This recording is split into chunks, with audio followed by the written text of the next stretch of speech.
who's a guy, okay? And the way it starts out between these two is the sexy beast. Jeff comes into the shower.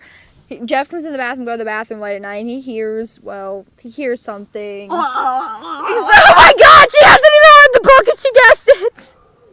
Okay, so, and he just kind of turns around. He's like, hey, how's it going? I would have followed the sound. I would have been like, who dat? And Jeff's kind of like, what?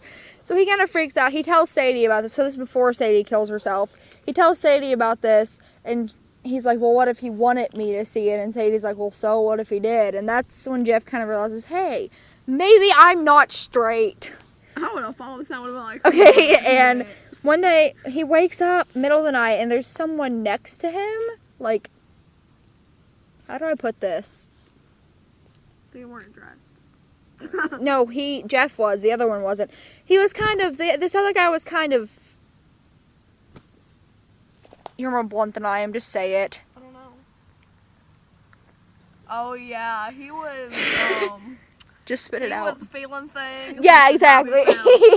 And Jeff kind of freaks out at first, but then he kind of just lets it happen. He's like, oh, yeah. No, exactly. He just kind of lets it happen. He freaks out at first. He's like, oh, this is weird. I don't like this. But then he kind of likes it. So they kind of start a little baby relationship type thing. Off of that? I guess. God. What else are you going to do when you're in a mental hospital and you're all alone and the only one you even cared about just offed herself? I mean, come on. The kid has a sad life. Anyway, after his therapist finds out about what happened, he sends this other one away. This other one what? The other guy. I'm so confused. He sends the guy who was... Yes. He sends him to another facility to keep him away from Jeff. I was so angry! I actually started shipping it. They don't ever kiss. Why not? They just sort of... It's more of a feelsy relationship. Literally. But yeah, I just heard a dog bark. Oops. So this is a good book. Throughout the whole novel, his family kind of comes to visit, and he's talking to his sister and everything, and she's saying how much her parents are driving her crazy. I need you to come home. And she kind of like blows off the whole thing, like she's not really that concerned about what he did, but we can tell that she is kind of concerned. And the way he tells his parents is perfection.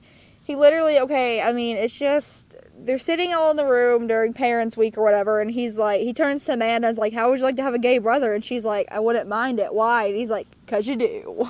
And then he just sits down and like, ah.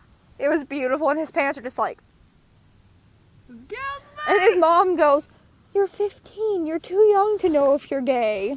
And his sister's like, I don't think he's too young. I think he knows who he is. They take it very well, which is great. So that's awesome, because I was really hoping they wouldn't take it badly.